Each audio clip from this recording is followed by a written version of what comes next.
so that they hold control. And if you have to use that information, you have to buy it or the money is being.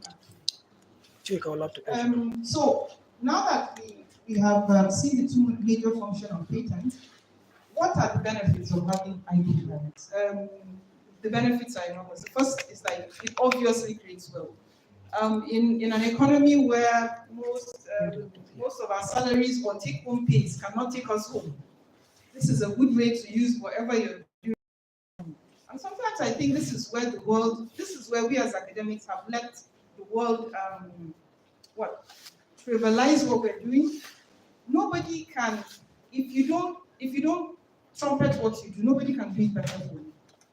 And because we have not, we've not really harnessed the potential of what we have and to turn it into wealth, most people now think that if you're an academic, you're simply wasting your time. But you can turn whatever it is that is in your head into wealth. And unfortunately, the little bracket that I've put there shows us that investment in R&D is the lowest across the world, is the lowest in sub-Saharan Africa. We are in sub-Saharan Africa, I should mention.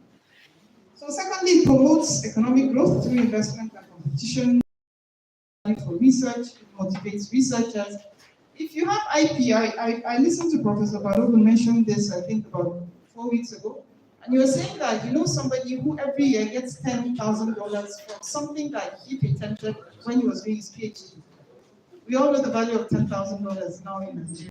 It's a lot of money. Some people with IP will forget about their salaries. Whether Tinubu comes or not, you know, you're good to go. So it's a good thing to start thinking about how to get money out of whatever it is that we do. It encourages innovation. You see somebody beside you that has done something well, you also want to partake in it. Why not? And importantly, it supports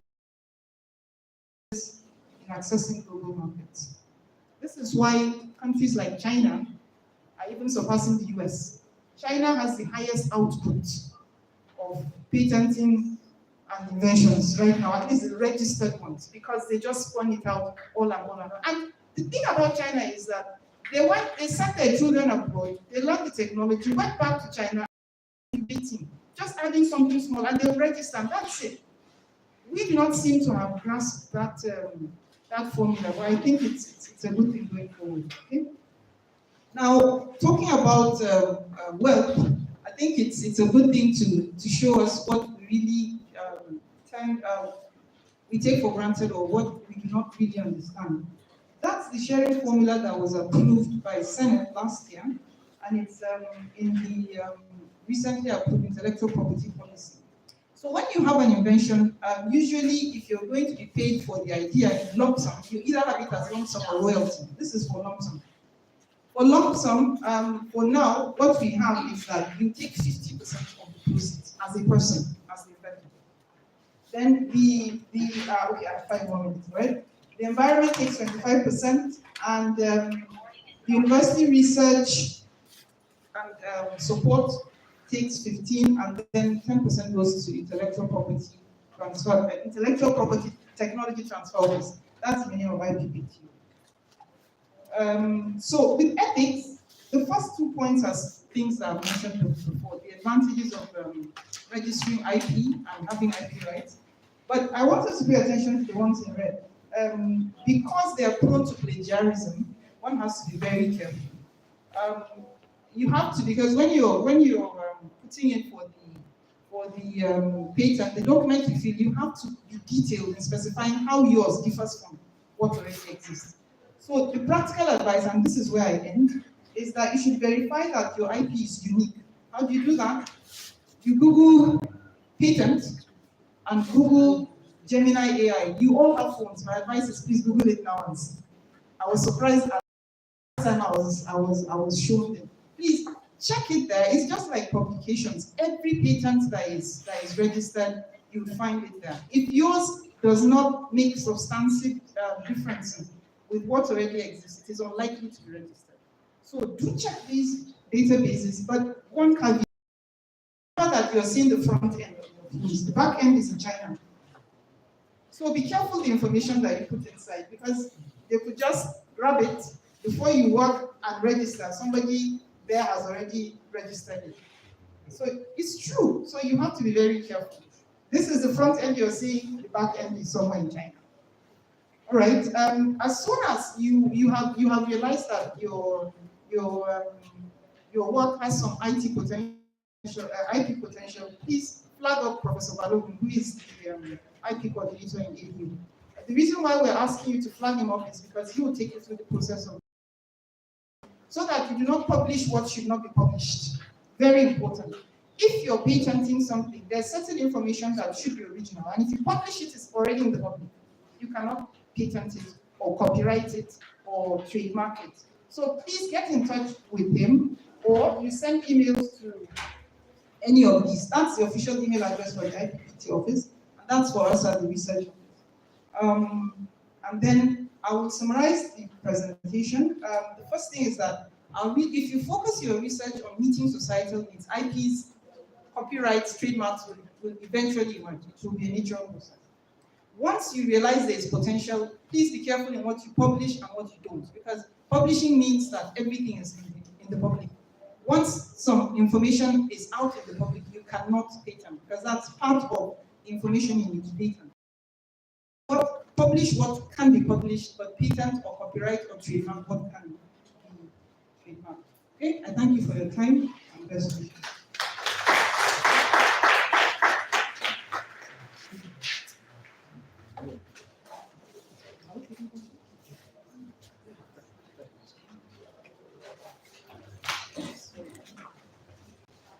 Thank you very much, Prof. Please, can we once again put our hands together for Prof? Thank you. And quickly, the next presentation is entitled Intellectual Property by Dr. Emil. Sir, you also have 30 minutes for this presentation. Once it is 5 minutes to the end of your time, I'll also write it off. Thank you.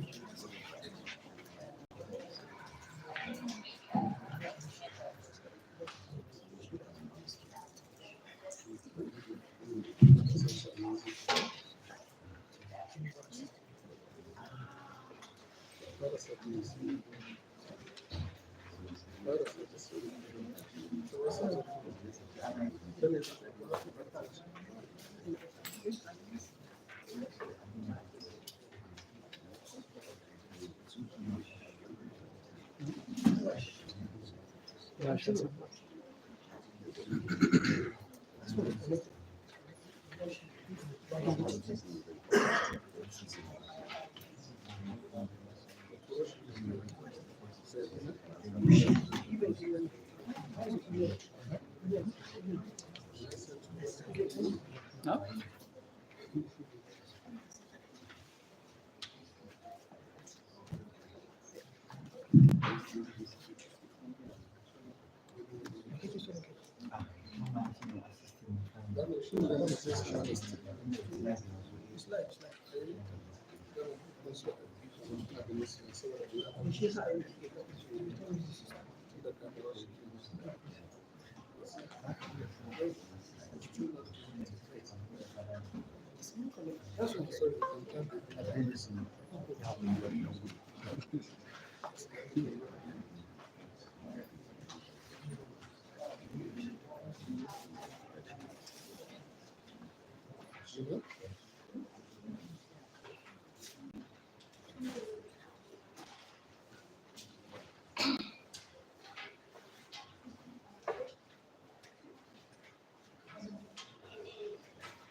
A very good morning to you all. Our immediate past provost of the ABU PG College, the director of research and innovation, the president of the Nigerian Young Academy, and the immediate past president who doubles as the deputy director of research and innovation, NYA executive members, fellow colleagues, distinguished ladies and gentlemen. I'm Kaisan Muhammad Usman, outgoing member of the NYA within 24 hours, and I've been charged with the responsibility of presenting further on what the erudite professor has just stepped on, that is types of intellectual properties.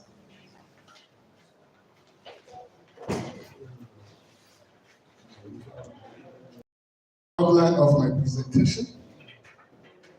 brief introduction, then main types of intellectual property. We have under it patents, copyright, trademarks, trade secrets, industrial designs, and so on. Then why IP matters to postgraduate students. Then few case studies and examples. Then we have conclusions without recommendation. Intellectual property, they said, has to do with the creative expression of concepts and discoveries, as well as the subsequent creative works, which is related to what intellectual property and can include, but not limited to, biological materials, academic findings, proprietary information, and scientific creation. Can also refer to industrial designs, computer software, more importantly, issue of algorithms, and line codes, trademarks, official marking, and domain names, especially for those who are into web design and blogging. We have works of literature, arts, music, or even the rights of plant breeders, people who breed our seeds. You see an improved potato today, maybe as big as my head. Maybe when you slice the potato, you can fry it and half of this one will eat from, just a single potato. All these are breeders' rights.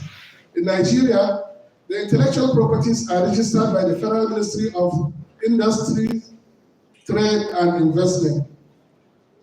Although the National Office for Technology Acquisition and Promotion, called NOTAP, also participates in facilitating the intellectual property registration. On the global scale, we have the World Intellectual Property Organization, which administers international IP treaties. Now, for the sake of my students, there are two important institutes in the country. The Federal Ministry of Industry, Trade and Investment is located in the former Federal Secretariat in Area 1 for location purpose. And NOTAP is situated at number 2, Balantia Street, Use 2, Abuja. That is National Office for Technology Acquisition and Promotion. And this is particularly helpful to people who want to involve in technology transfer agreements. For instance, we are transferring some expatriates or a work done in another country under some other licenses to Nigeria and vice versa. The World Intellectual Property Organization was established in 1967 with headquarters in Geneva. It's a specialized agency of the United Nations with membership of up to 193 countries as of 2025. The main mission is to promote the protection of intellectual property rights globally and encouraging innovation and creativity.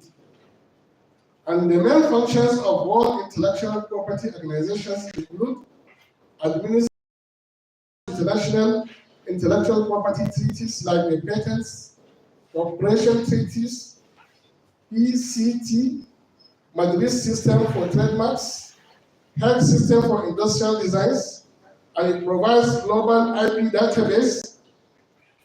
It also supports capacity building and training. Why are we talking about WIPO? That is World Intellectual Property Organization. Because sometimes there could be disputes. A particular patent may be registered in a particular nation. And you know the work of the United Nations is to unite all the nations. So if another nation violates the patent registered in another nation, who will be the judge? We definitely need a central or centralized system that will checkmate intellectual property protection. Now, the main types of intellectual properties, as we mentioned earlier, and as dwelled in by Professor Joy, patents, copyrights, we have trademarks, we have trade secrets, industrial designs, passing off, scientific layout, especially for engineers. That has to do with also like things like process flow diagrams, piping and instrumentation designs, and the rest. then some confidential information, and also plant breeders' rights. Those of you who are in ABU, you are aware that there are so many breeding activities going on in Institute for Agricultural Research. Most of the crops planted around, like the maize, you have Samas 40. Every 1 to 3 years, you'll see a particular variety of maize, Taylor maize, drought-resistant variety. All these things, there are people who work on them. People work on cowpea, people work on so many other crops, the sorghum, the millet, and the rest. All those rights have to be protected. A patent is a government-granted intellectual property right that grants an inventor exclusive right to their innovation. A lot has been said on the patent by the previous speaker, but it is important to know that it lasts for 20 years, yes, but sometimes patent can last for only 10 years. We have a patent registered in the name of the university that was only granted 10 years because the sophistication is not much and there is rapid industrialization nowadays. The work is on, let me see if I can recall the title. It has to do with embedded system for control of effluent management system in Nigerian oil and gas industry. So because it has to do with electronic design, the patent was only granted for 10 years so that other people can have easy of breaking through, all the inventors can easily prolong their patents. Importantly, is what we have at this right side for anybody who wishes to apply for patent within the Federal Republic of Nigeria. This is how it goes. Your patent application must have title of the invention. The title goes with the names of the inventors. For instance, Inventor 1, Prof. Zaria, Inventor 2, Prof. Okoli, Inventor 3, Prof. Anjali, like that. All the names have to be listed and attached to the title. Then an abstract, a summary, executive summary of the content of that patent document.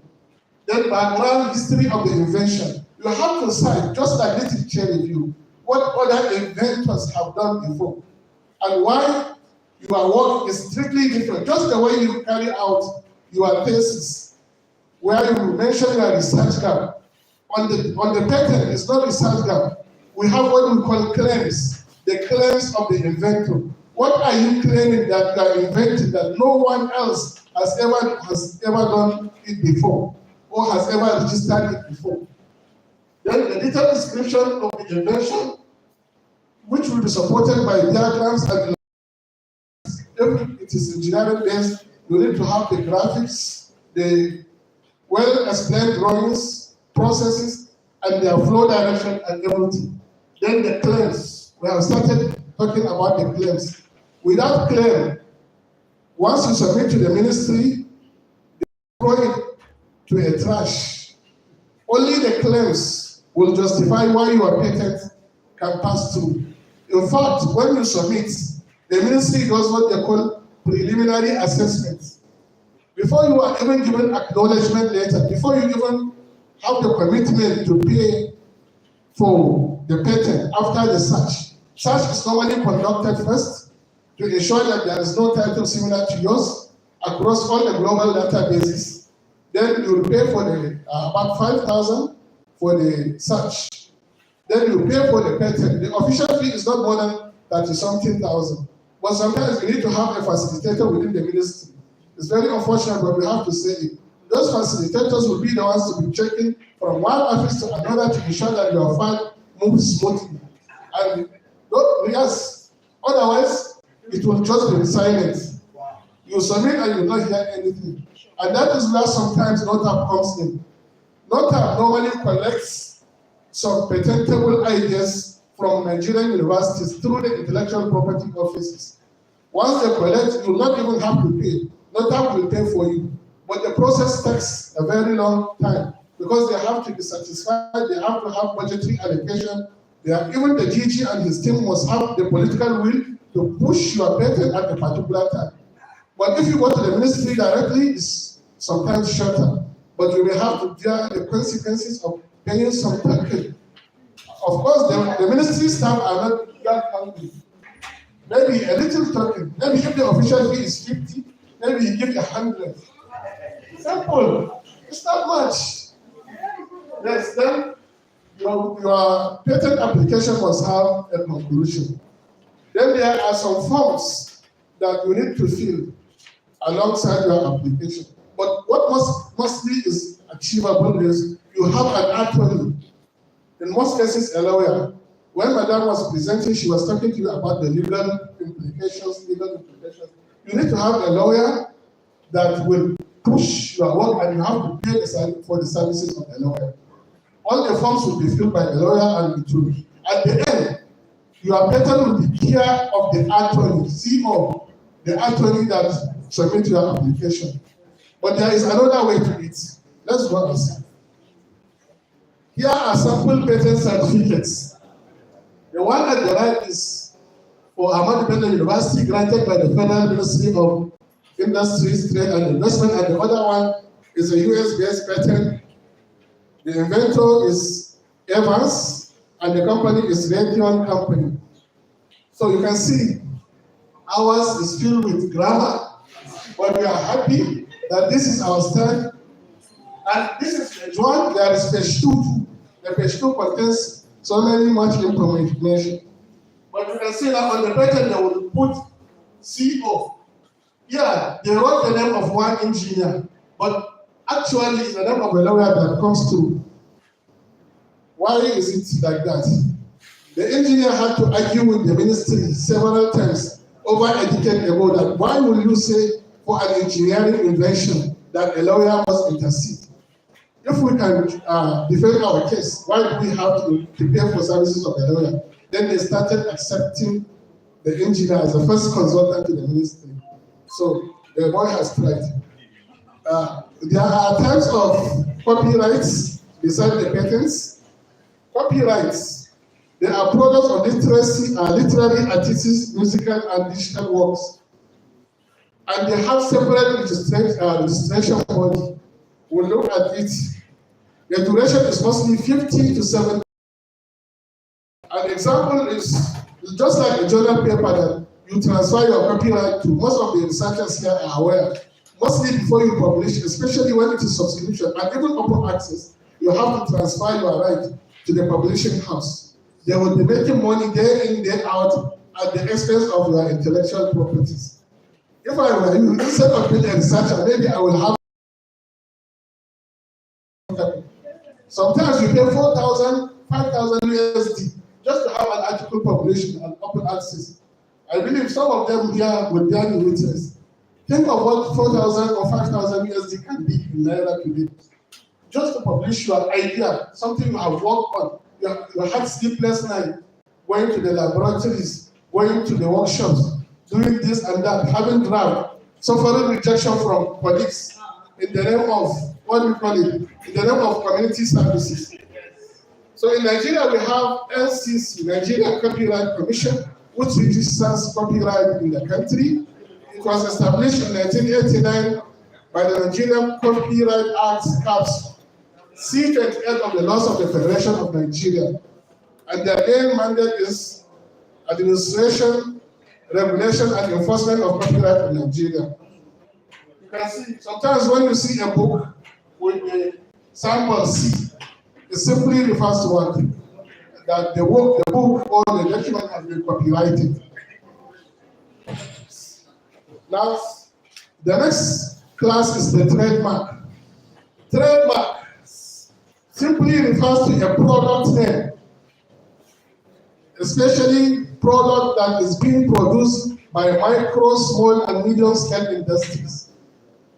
Just like Coca-Cola is one of the most popular examples globally on trademark. When you go to trade secret too, the commonest example is Coca-Cola, as the director rightly said. These people have made their name and have made a hell of money out of their products, and their trade secrets is still hidden when some of our colleagues that went for science then during the graduate, you want to say, there is one concentration that they add to the serum. Only the Oyibo guy will go into the room and add. Whoever you are, and no matter your position in the battery company, will not be allowed to add the concentration. Because that is the secret. Remember when the Pepsi was having a slogan saying that they got the technology. Coca-Cola replied them that you cannot beat the best because you cannot have the test. That is what they say. I'm not comparing, but it's a very popular example of trademark. By the side you see, it's a trademark of one of our companies awarded. It must go along a logo. The logo of your company, it has to be registered. And this was awarded to Stupendous Energy Limited. Sometimes in 2021 on a product, Stupendous not Big Cats. And I am humbly telling you that I'm the CEO of that company. So we go to trade secrets. For marketing sake, I want to humbly tell you that as a consultant with the ministry, I have registered about 130 trademarks for clients, mostly from Kano, different industries. So if by the side, we will be there to facilitate this.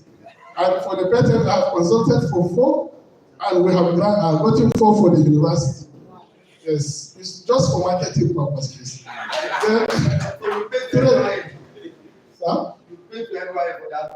Okay, no problem. Before I become a fellow, I will not pay, but after I become a fellow, I will pay. The trade secrets. Sometimes we are talking about Coca-Cola. You know, trade secret, as we said, is a confidential business information with commercial value. It may not have to be registered, but it remains the secret of that company. Example is the word Coca-Cola recipe. And some industrial processes of so many industries, you will wonder how they produce a particular product. You crack your brain, you go online, look at YouTube, look at publications, read, but your product cannot meet some of the products in the market. Why? Maybe they add something. Maybe it's a composite material they use, and it has particular concentration that is not obtainable in any literature. These are called trade secrets, and there are of many types. We have sometimes like financial data. I believe no CEO will wish to disclose the financial statement of his company. Even some, they will just do like this, especially in my country, with due respect. The auditors may not know the exact value. FIRS will not know the exact value. They will just declare certain amount so that we will not pay tax as it's went to. And this is an illegal activity action in the country. Failure to pay tax as it is a crime in the Federal Republic of Nigeria. You can have some technique, some formulae that can also be your trade secret. Sometimes you will see that when you are doing CBT exam, especially for younger students, someone will just do some things and get the answer because he has some hidden formula that only him, as the best student of the class, know about. You will try your best, but you will not get that formula because it's not printed on any scripture. Then the pattern or array of some industrial activities, program, algorithm, and so on, some methods, some drawings, some processes, technical data, and what? Sometimes list of customers. And on this note, I want to apologize to all of us that most of us go online to fill certain or not certain softwares. You will see a user agreement that will just scroll to the end and put agree to all. Perhaps you must have traded your information to the company just to download that software or particular application. And once that is used for anything by the company to get money, you cannot sue the company because you have signed the treaty that you have transferred your data to them. Yes. Then industrial design.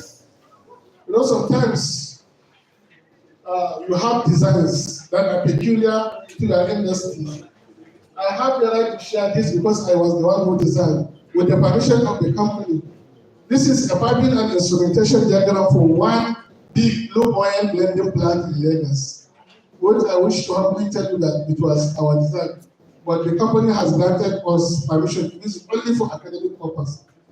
So this is a sample. Sometimes your smartphone designs, you remember when the Android comes to the world, the greatest Nokia could not embed Android technology on time. And that was why most of them were phased out of the market. You hear Samsung, iPhone, Samsung. Why? Where is the Nokia? Initially, we used to see Nokia, and Nokia.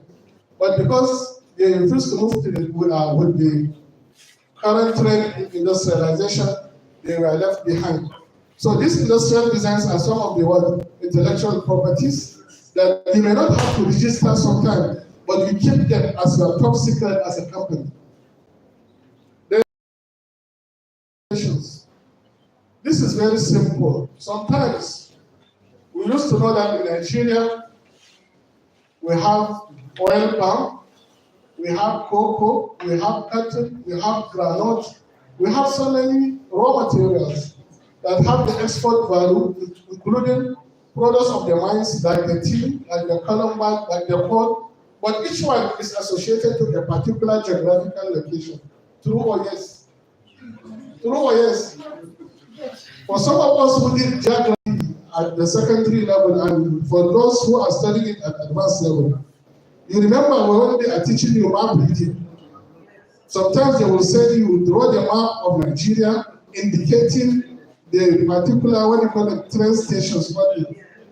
Sometimes you indicate where a particular land, where a particular, what you call it, particular crop is grown, where particular rivers follow, especially the greatest Bello and Niger rivers, their tributaries and the rest. All these are what we call geographical indications. Sometimes the people who suffer to find out those geographical indications register them as their secret. So that whenever any particular business wants to get that information, they have to pay for the intellectual properties. And this is mostly applicable nowadays to the mine sites. You hear that there is limestone in Sokoto, there is gold in Zamfara, there is this in this, there is this in that, there is gold in Enugu. All these, but which states, in which local government, in which latitude and latitude, which direction, which location. So people have it. You have to pay for them to consult for you and to give you a specific information, not all, that will lead you to what? To making it in your business. For postgraduate students, why do IP matters? You know, what we are saying is all about this. So that you don't be sleeping, and some people will be making money out of your hard-earned knowledge, hard-earned internet. If you, once you can secure your technology, your knowledge, your data, your design, your biological offshoots, or any other thing related to this geographical definition, then you are aiming towards this. Forget about the promotion they used to take us to publish or PhD. No. If you have strong patents, one or two that will be commercialized, whether they tell you, Dr. This or Prof. This, yeah, with due respect to my teachers, you will be richer and you will be even establish your own university because you have that. So the ladder of success is never crowded at the top.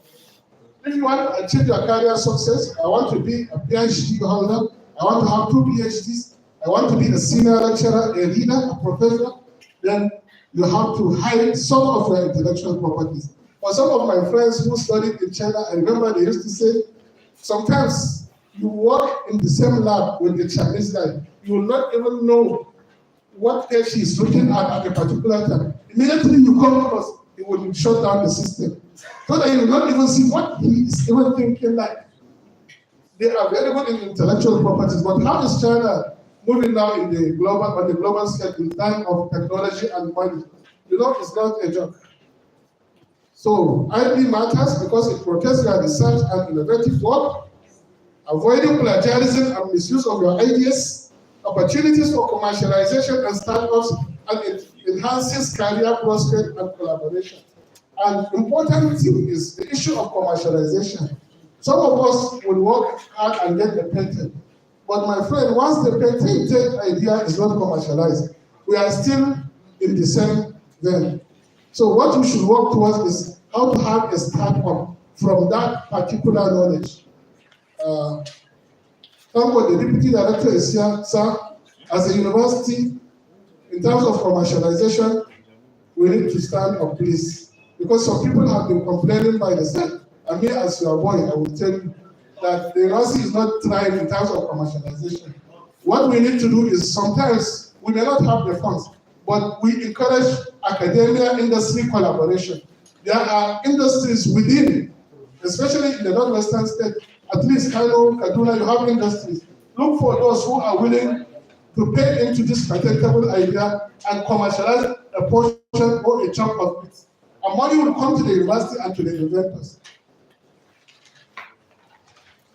We have two case studies before conclusion. One of them is we said in Nigeria, the music copyright disputes are so much in the entertainment industries due to unauthorized use of songs, poor royalty payments, and conflicts over ownership rights between artists and record labels. What happens is that once you call some of them with 20,000, they can sing a song for you. And now you take it. Then when you make 200-300 million, they will start complaining that this is my song. Because they have not registered it. So the Copyright Commission has a lot of cases, especially in the musical industry. Years when the two giants were fighting, Apple and Samsung. In fact, in 2011, the court has to instruct Samsung to pay a total of $1 billion to Apple for snatching one of their technologies. So you see, just having an idea patented can get you $1 billion if you are wise. $1 billion. And once you and maybe $10 million to some other universities to share once more, because you are naturally conclusion. Intellectual property plays a vital role in safeguarding innovation, creative work, and branding, ensuring that individuals and organizations can fully. It is important to understand which type of intellectual property protection is most suitable for your work, whether it is a patent, copyright, trademark, or another form. With that, we always liaise with the Directorate of Research and Innovation in the university for those who are ABU-based. Researchers and innovators should consult national intellectual policies and follow their university's IP policies to obtain proper guidance and protection. I have concluded my conclusions conclusively. I will emphasize my emphasis emphatically on one point, that please and please do not be sleeping while people are making billions of dollars on your hard-earned idea. Thank you for listening.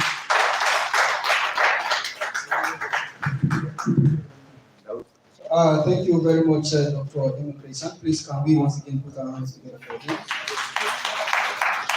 And just like you have said, do not be sleeping as an intellectual, while others are making billions out of your ideas. I think this is a food for thought.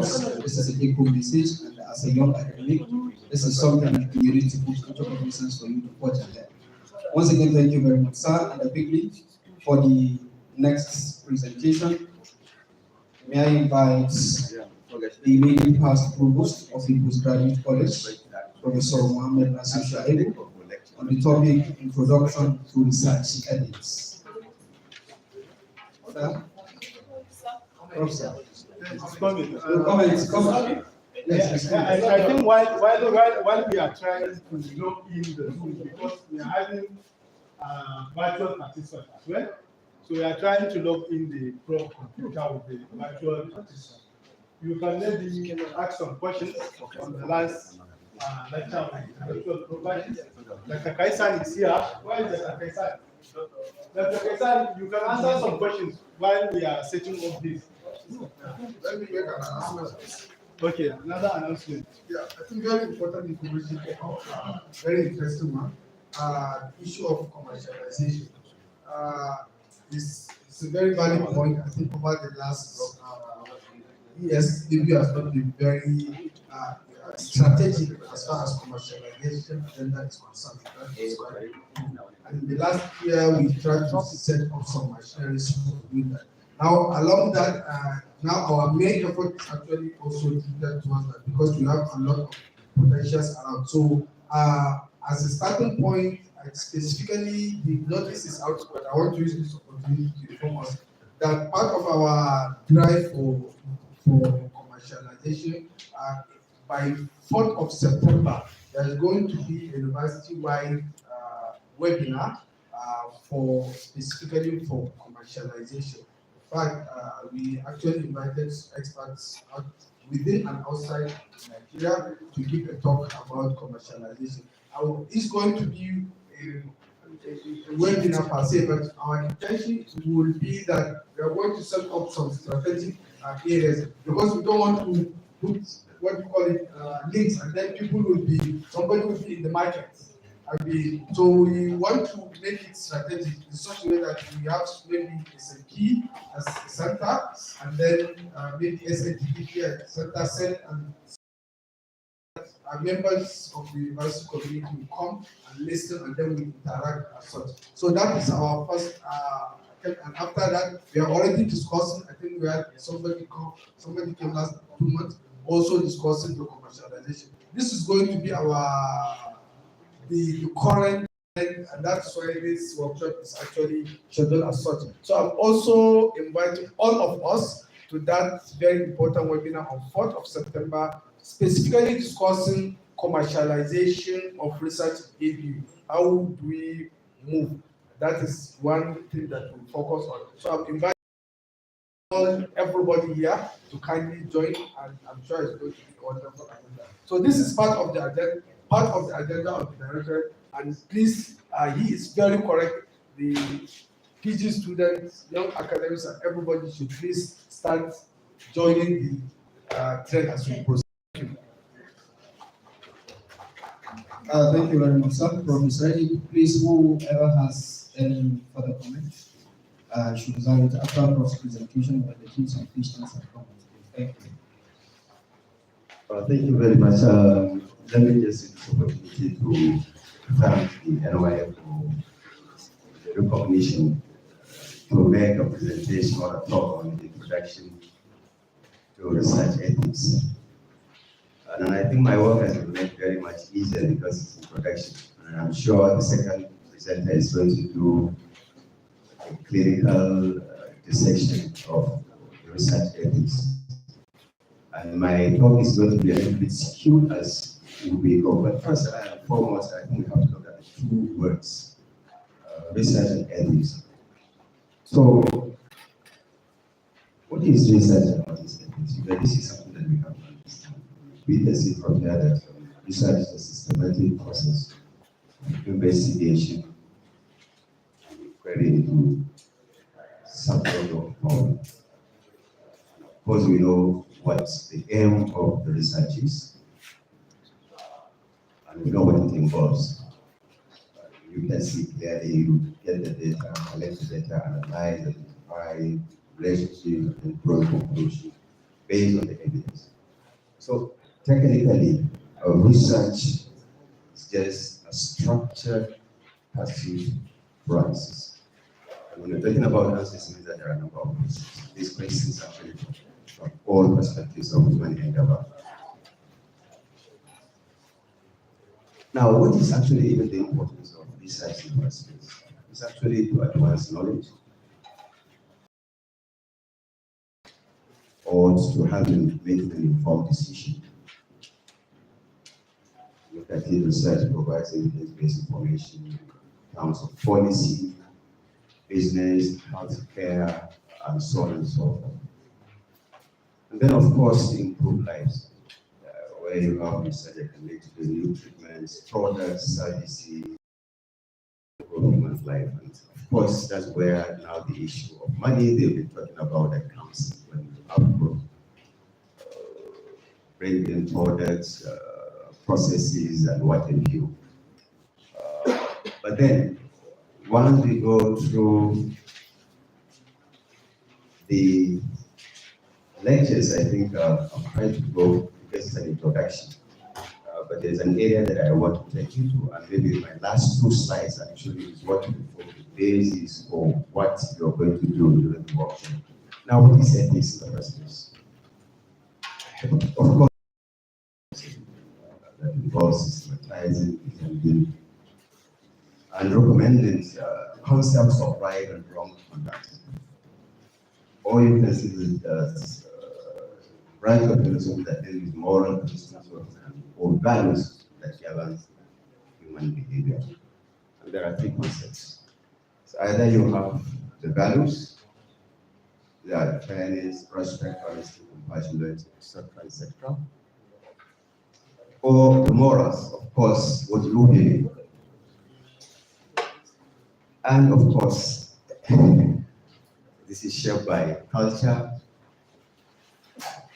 religion, and personal experience. So you can see the cocktail of the issues that you can see when culture comes in, religion comes in, personal experience comes in.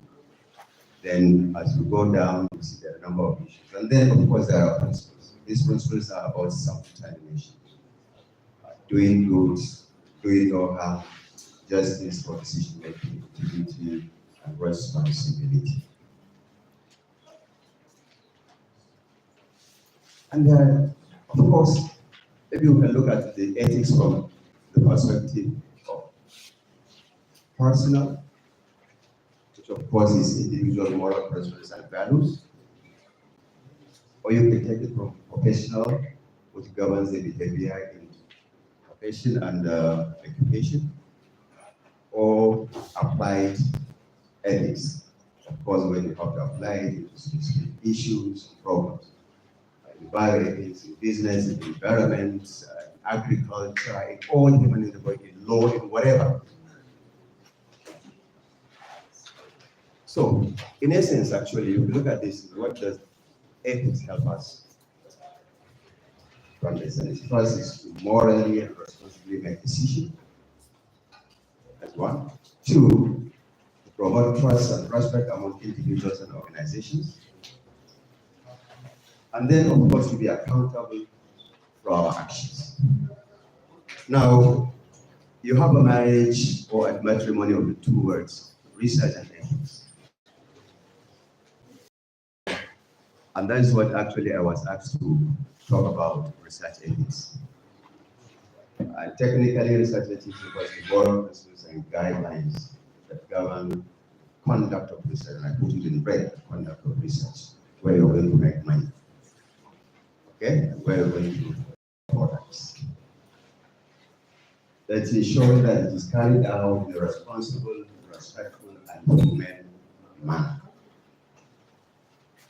What does it involve? That's the potential part of research and participation. The research of the participants, the researchers, and the society. And why? Or you can look at it from the framework of principles and guidelines designed to ensure that research is conducted responsibly and with integrity and with respect for all involved. That's all humans. So in essence, the research ethics is about promoting good practice that afford value and credibility for research. So, why is it important in the first place actually to have research? That's research. Why do you even have to have it? First, you have to protect the participants. And when you're talking about research, actually, you will see that my presentation is skewed towards actually life sciences. But when we talk of research, you know there are all kinds of research. All kinds of research. The characteristics, the reason why you want to do the research, the kind of data you want to generate, and so on and so forth. So, first is to protect the participants. human subjects and animals. Or you have to build and maintain public trust. Because, you know, research actually is actually meant for the society. And when you're thinking about society, you're thinking about you and I and the environment. Or is this to ensure the validity and reliability of the research itself, or even to protect the researchers? And you can see all the reasons why you have to protect or to build that confidence, or to ensure validity or to protect the researchers, because there are issues that come along with it. And I'm giving this because when we go down to the history of research ethics, that's when you begin to see the reason why the merit of these two. And of course, when you are asked to give introduction of research ethics, you have to go through the history. And the history of research ethics is complex. And the evolution and the development actually was as a result of a number of scandals, public outreach, moral failures, controversies, cover-up of course, advances in science and technology. You have to look at both the two aspects. Now, when you're looking at the key historical cases and milestones that shape the development of research, that is where we now begin to see the profound ethical failures that have led to the development of this area as a research ethics. Now, let me just a little bit skew my presentation to research in life sciences, and we'll just go through some history. We'll see how some concepts were developed and why this became very important. Now, you see, this is just after the Second World War. There were a number of issues, very, very horrible and experiments were carried out by the Nazis, by the Japanese, by the US, and all over the world, actually. And after the Second World War, the World Medical Association actually organized, there was a trial that took place in Nuremberg, and they tried all the doctors. There were most of them literally they were involved in a number of ethical experiments that took place. There, that they came up with 10 points on what permissible medical experiment is. So there are a number of issues. I'm sure quite a number of you would have heard of the, okay, let me just, this one I think I have it in the next slide, the Tuskegee series experiment, where 399 Black Americans in the drug, and they wanted to see the progression of results, and quite a number of them actually died.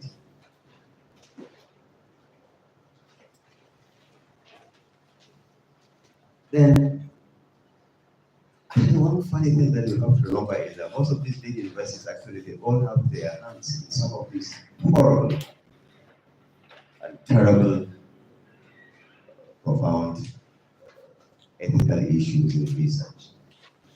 There is this Stanley Milgram, the University of where he has done a psychological study experiment of deception that caused a number of participants. And what he does actually is actually trying to make people actually understand whether they are going to respond to the authority by giving increasing shock of electric, high voltage of electric from 30 up to 400 volts of electricity. And then there is another one that's very interesting. These are Rachel Labs in 1951. Actually, you see the cancer cells, for those of you who are involved in cell line, the healer cell lines actually were collected from this person, and actually nobody got any concept of her. But this cell line is actually a number of experiments. This is one of the cell lines that are very popular.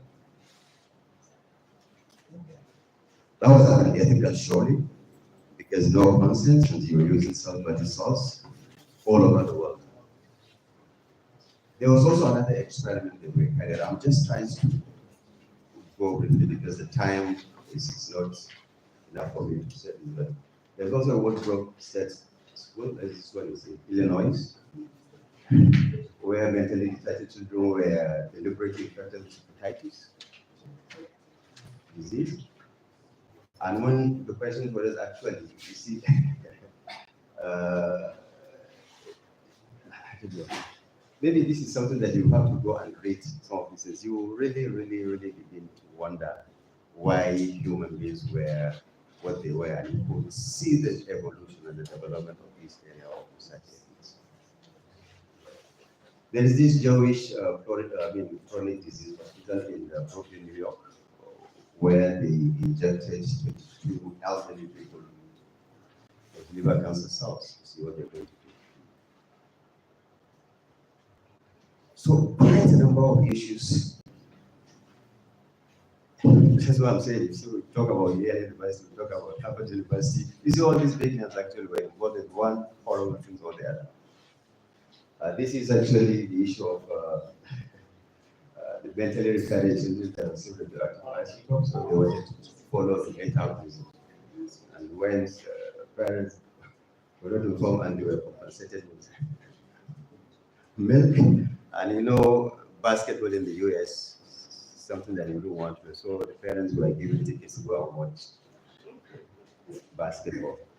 That is actually the inducement that we're giving to them. And then you look at also the radiation experiment. That's in the Massachusetts, the MIT.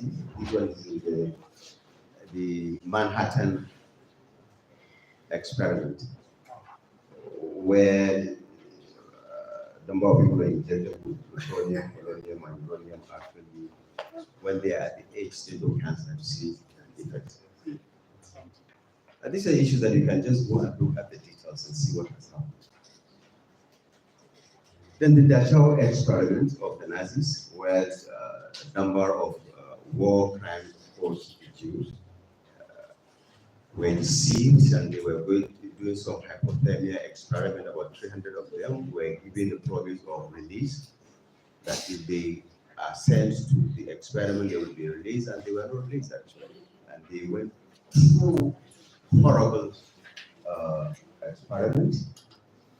And that was completely inhuman. This is how they do it. Actually, you will be exposed to extreme cold temperature, and you will begin to take breathers, just like the way some people in isolation will just be taking some breathers. So this actually resulted in this Nuremberg trial after the Second World War. The police will make experiments. And this is actually the soldiers that were involved. Of course, there are other people that were, but you will see the cover-ups. German. And after that, until when the Helsinki Declaration, I think in the 60s, there was nothing like research settings. You just be the one that you would design your experiment and feel that whether it's good or bad.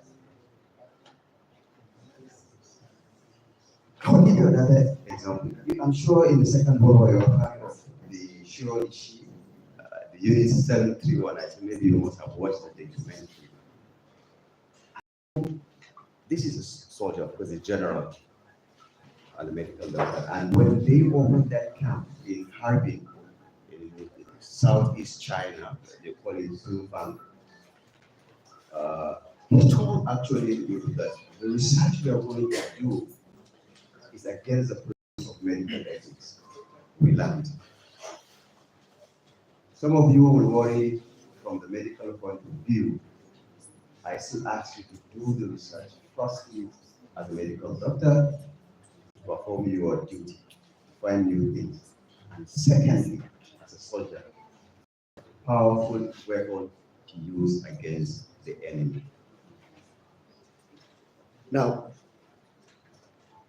a number of experiments were carried out introducing anthrax in humans, botulinum, pests, spread them on aeroplanes, then that number of poisonous gas, high and low pressure. These are all the experiments that actually they carried on humans. So when you go through some of this history, that's why I said it's better for me to secure my presentation to the area of life sciences rather than all aspects of this, because otherwise I won't be able to make you see the way things are. Now, surprisingly, you see all this information when the United States actually won the war and the Japanese surrendered.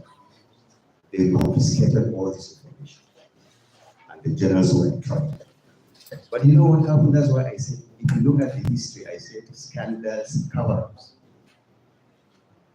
One of the US officials, you know what he wrote to the US government? He said, the value for the US and the value for the US of the Japanese data of biological warfare of such national value. Okay, let me have my conclusion. It says of national value that this greatly outweighs the importance of prosecuting war crimes. I want you to understand this. Let me just read it again. The value for the US of the Japanese data on biological warfare are of such national value that this greatly outweighs the importance of prosecuting the war crime. And then one of the generals also of the US Army, now 5 months after also wrote that the collected evidence has greatly increased our knowledge in this field. The data are obtained by the Japanese scientists at the cost of many millions of dollars and years of work.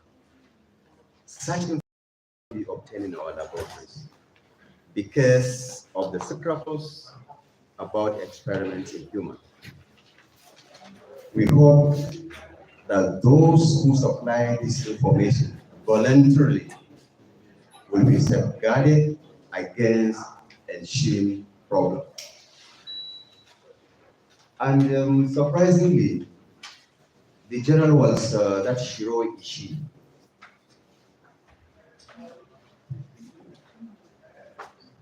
The US government actually bought those information and gave the Japanese government $250,000.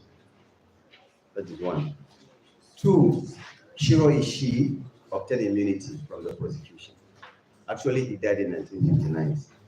And if you go to Japan, actually, you will see him one of the war heroes, where actually in the Yasukuni Jinja Shrine.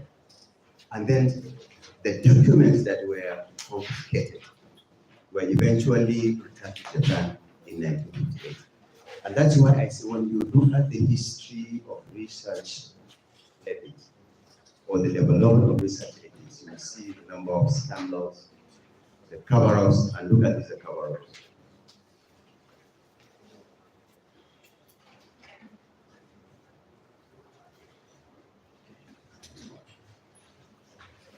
So the post-war, the Tuskegee experiment, I think there was actually a documentary on it.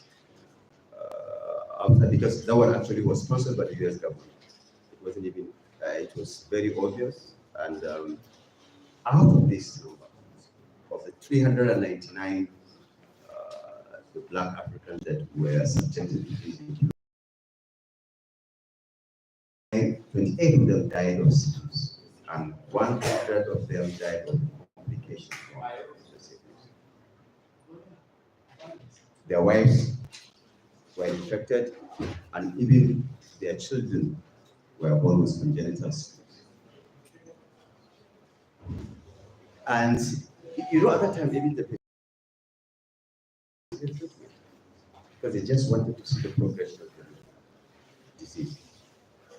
And it was in the 70s when the outrage now came up in the US, all over the newspaper. But eventually, until 1997, when Bill Clinton actually openly came out and apologized for that. So, and horrible experiments took place in the United States. Surgical experiments.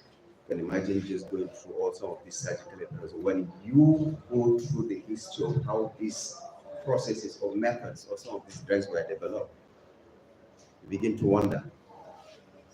The pathogens, the clinical experiment, the psychological tortures, the pharmacological researches, and all other horrible experiments. I don't know, I can't project it, but if you go through the history of the ethical codes and ordinances, right from the 1947, when you have the Nuremberg Code, the Helsinki Declaration, and then the down to individual regions, the AU, the EU, the different countries actually, they came up with their different kind of codes and ordinances as a result of the Helsinki Declaration. And the Helsinki Declaration, what it says is that all experiments must be scientifically valid. 5 minutes, yeah. I think that would be I think please quickly so that I can show this is very important. Subjects must be the subjects must get the best possible treatment. Researchers must be medically trained and competent. There must be informed consent, voluntary participation. Protocol has to be given independent review, ethics committee, and results must be made public. So because of this,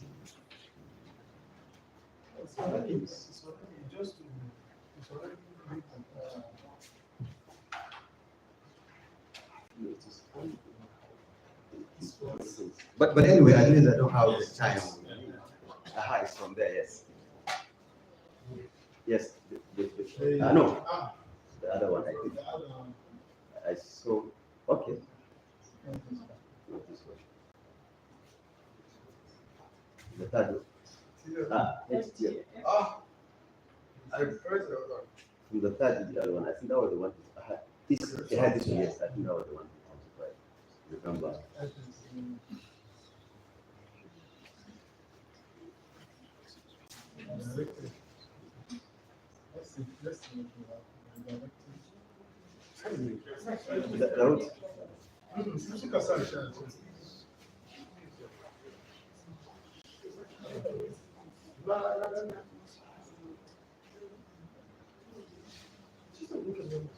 It's in my system, but at least. All right, okay. So let me go through the slides. Maybe I will be given 5 minutes. Just at least let me just talk from this Helsinki Declaration.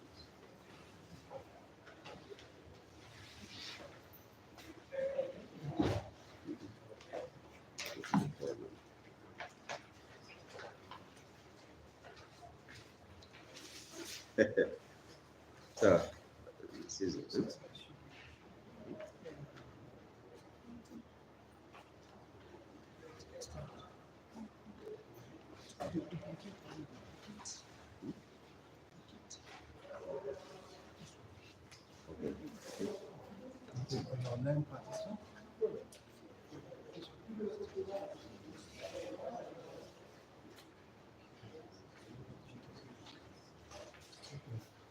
Okay.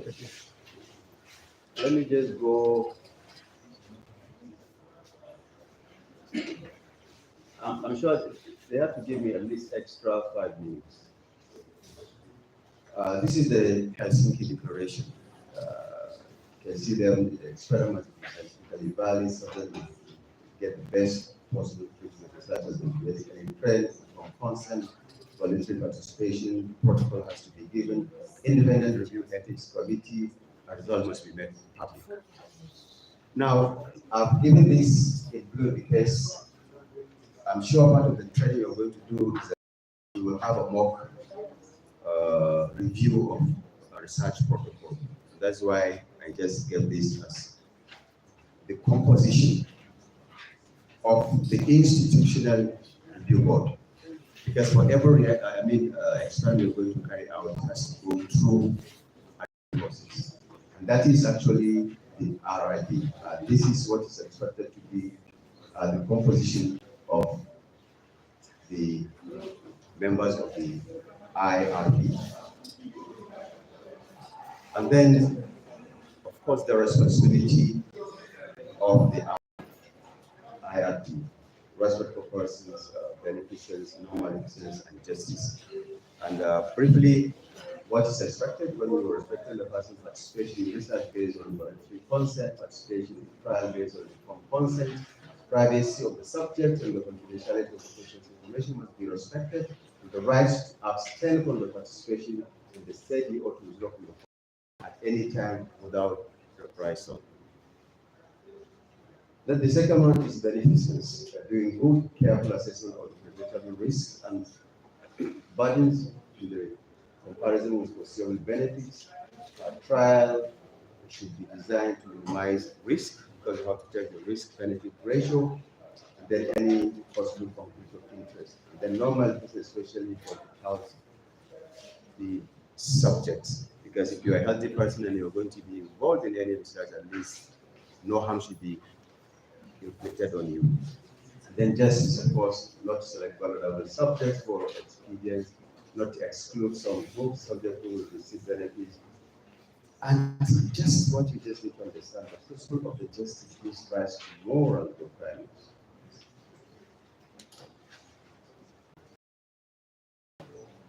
That there be fair procedures and outcomes in the selection of research subject.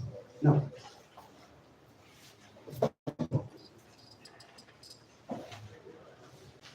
what are the requirements actually that for clinical research that we have? There are 8 of them. If you are going to evaluate the ethics of any clinical research participation, it must have a social value, and there must be a scientific validity, and there must be a fair subject selection, and of course, a favorable risk-benefit ratio, and there must be an independent review, and there must be informed consent and respect for human subject. So, let me just,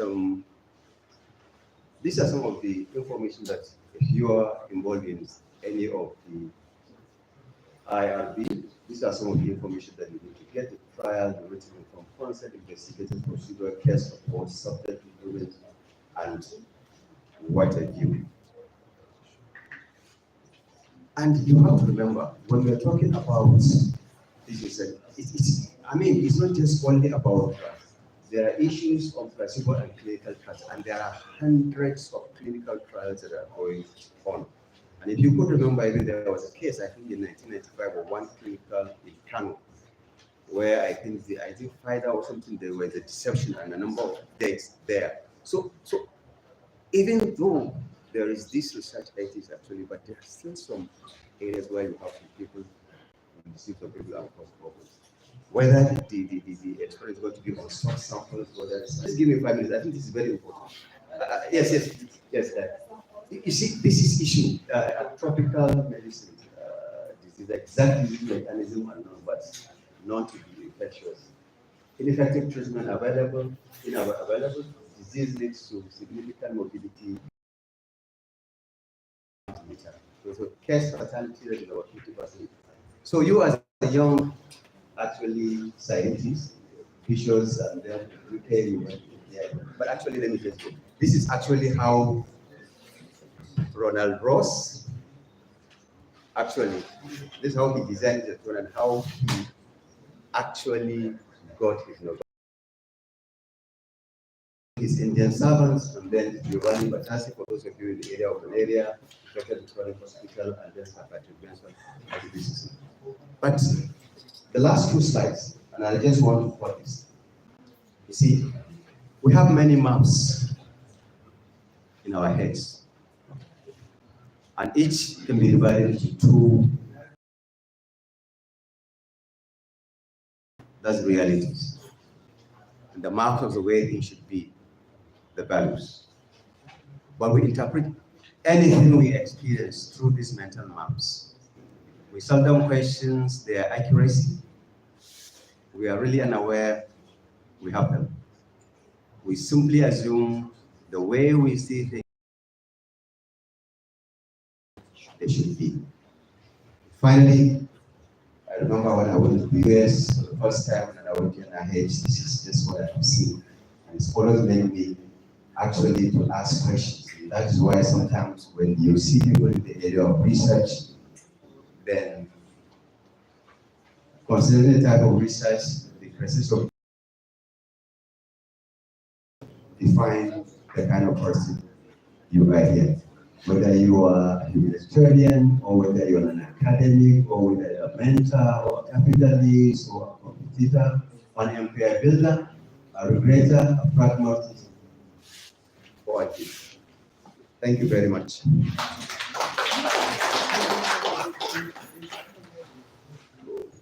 Sorry.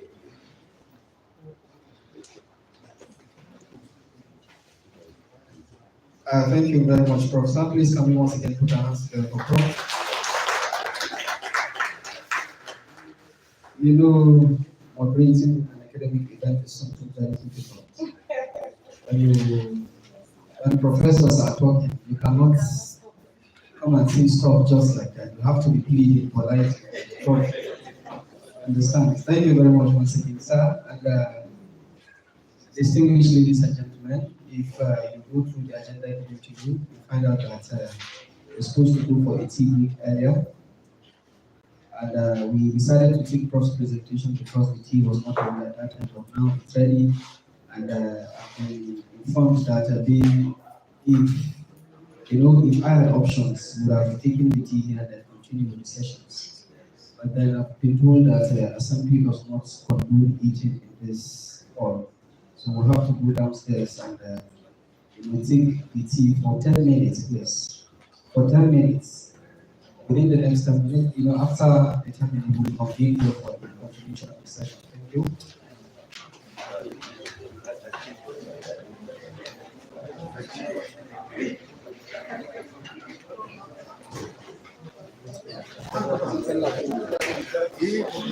Look at it, man.